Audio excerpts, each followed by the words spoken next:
उद्घाटन झालंय हे सांगताना तुम्हाला सर्वांना सांगावंसं वाटतं, जशी या कार्यालयाची ख्याती आहे, लोकसभेला हेच कार्यालय होतं आणि त्या वेळेलाही लोकसभेचा उमेदवार जिंकल्याचं प्रत्येक तुम्ही माझ्या रूपाने पाहताय. त्यामुळे पुढच्या वेळेला इथे सभा होईल त्या आमदार म्हणून निलेश राणे प्रत्यक्षात निवडून येऊन आपण त्यांचा सत्कार करताना आपल्याला संधी इथे मिळाली पाहिजे. आपल्या सर्वांना सांगावंसं वाटतं, महायुतीचं सरकार हे आपलं सरकार आहे, जे जमलेला प्रत्येकाचा अधिकार आहे. हे राहावं असं आपल्याला मनापासून वाटतं, हे सरकार असायला पाहिजे. अन्य सरकार इथे येऊन चालणार नाही, जे सुडाचं राजकारण करतं. मागच्या वेळेला आपल्याला माहीत आहे, जे सरकार होतं महाविकास आघाडीचं 2.5 वर्ष होतं आणि त्या मुख्यमंत्री उद्धव ठाकरे होते. 2.5 दिवस पण मंत्रालयात गेले नाही. महाराष्ट्राच्या जनतेसाठी एक पण योजना दिली नाही, प्रकल्प दिला नाही, ना सिंधुदुर्ग जिल्ह्यासाठी 1 रुपया दिला. आणि त्यामुळे असं सरकार, निष्क्रिय आमदार इथला 10 वर्षात काही केलं नाही हो. सकाळी मी कार्यालयात BJPच्या बसलो होतो तेव्हा काही महिला आल्या, इथेही आहेत आता. त्या मला म्हणाल्या, दादा 90 सालानंतर तुम्ही जे थिएटर सुरू केलं, पण ते थिएटर आता बंद झालं आहे. याकडे कोणी आमदाराला तक्रार करून कोणी लक्ष देत नाही आहे. त्याचप्रमाणे काही महिला म्हणाल्या, ST स्टँड जे आहे, आपला डेपो आहे, त्या ST स्टँडमध्ये महिलांसाठी वॉशरूम म्हणजे बाथरूमची व्यवस्था नाही. सगळ्या मालवणसारख्या एका शहरामध्ये STचं मोठं वर्कशॉप आहे, कार्यालय सगळंच आहे, तिथून गाड्या सुटतात आणि महिलांसाठी वॉशरूमची व्यवस्था आहे की नाही हे पाहणं आमदाराचं काम नाही आहे. तक्रार महिलाबद्दल आम्ही अनेक केल्या, पण 10 वर्ष आमदारांनी काय दिलं याचाही विचार तुम्ही करायला पाहिजे. जे बातम्या देतात पत्रकारांना त्यांना जाऊन विचारायला पाहिजे, काय यांनी काय केलं. साधा आमचं बाथरूम इथे बंद पडलं, सुरू करत नाही, आमचे नाट्यगृह सुरू करत नाही. कोणती योजना आणली 10 वर्षात? हे मालवणचे जेवढे बंधारे मीच केलं त्यावेळेला, यांनी काय केलं? त्यामुळे ह्याला मतं मिळता कामा नये. तुम्ही आणि भाजप कार्यकर्ते, महिला असो पुरुष, एकत्र एकजूट सरकार बघा.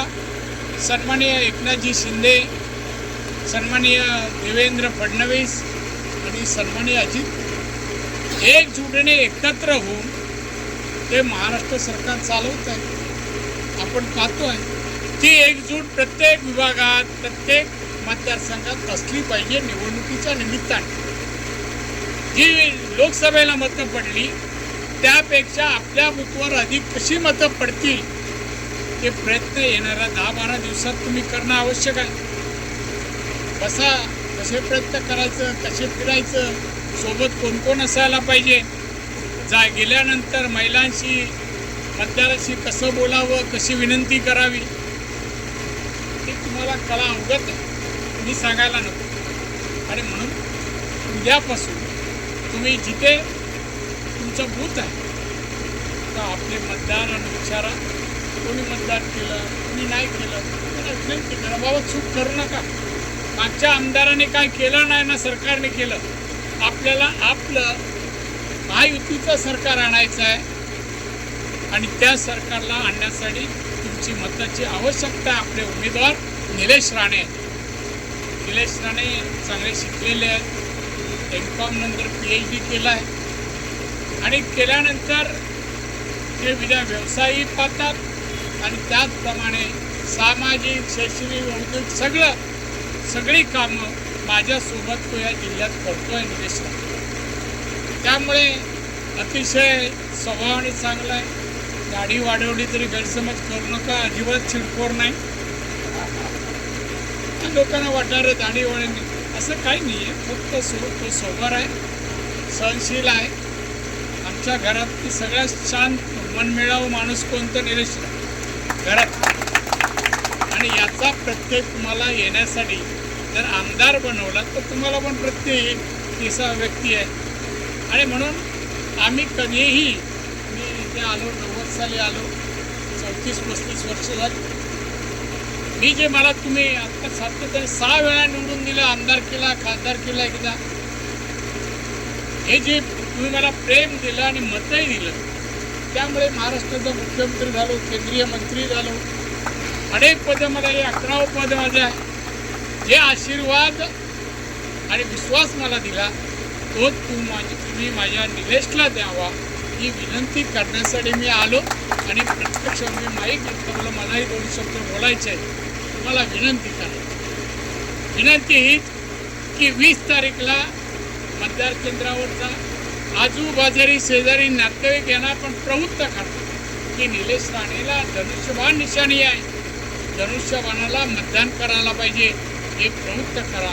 आणि तुमच्या बूथमधून 85% मतं मला हवी.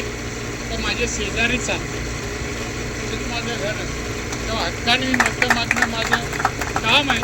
त्यामुळे 85% मतं तुम्ही मला मिळून द्या निलेशसाठी. बाजूच्या बूथवर आहे त्यांना सांगा तुमच्यापेक्षा 5% जास्त असेल. बाजूच्यामध्ये सुधे सातवीकर याच्या बूथवर 5% मतं जास्त असतील, हे तुम्ही दाखवून द्या ही अपेक्षा करतो आहे. जो काम करेल, कष्ट करेल, मेहनत पक्षासाठी करेल, त्याची नोंद आम्ही करू, आठवण ठेवू. आणि भविष्यात कधीही त्याला कुठल्या पदावर अपेक्षा असेल तर त्याला आम्ही वर्णी लावायसाठी सहकार्य करू, एवढीच ग्वाही देतो. आपल्या सगळ्यांना शुभेच्छा देतो. सगळे जे इकडे जमलात, जसं प्रभाकर सावंत साहेब त्यांच्या मनोगतात बोलले की चांगलं समन्वय घडावं. आपसामध्ये येणारे आता 15 दिवस राहिलेले आहेत. 15 दिवसच आपल्याला एक दुसऱ्यांची जमून घ्यायचं आहे. त्याच्या पलीकडेही जमून घेतली तरी आपली काय हरकत नाही, पण किमान हे 15 दिवस आपल्याला एकमेकांशी जमून घ्यायचं आहे.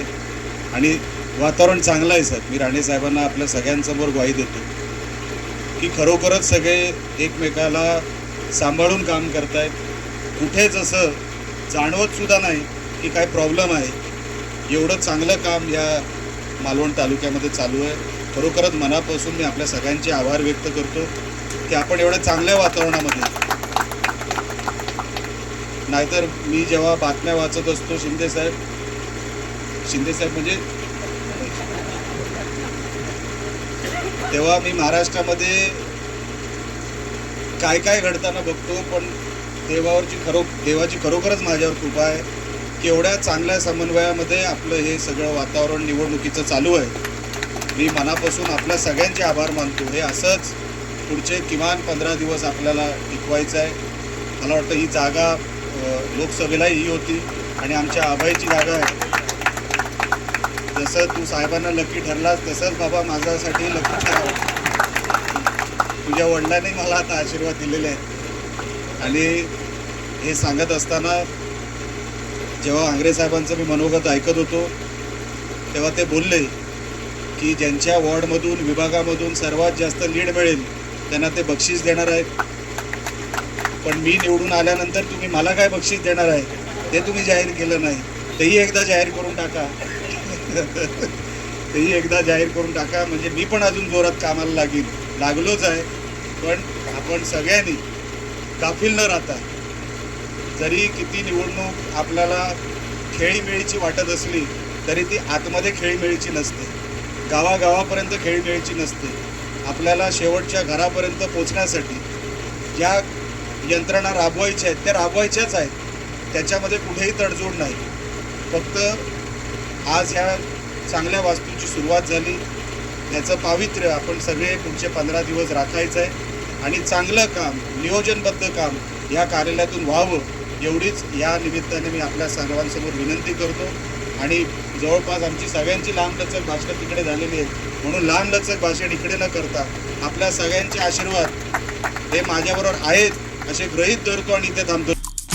आमचे दिवसभरातले सर्व अपडेट्स, ताज्या घडामोडी आणि थेट लाईव्ह पाहण्यासाठी सबस्क्राईब करा, लाईक करा कोकणचं नंबर 1 महा चॅनल कोकण 7 लाईव्हचं YouTube चॅनल.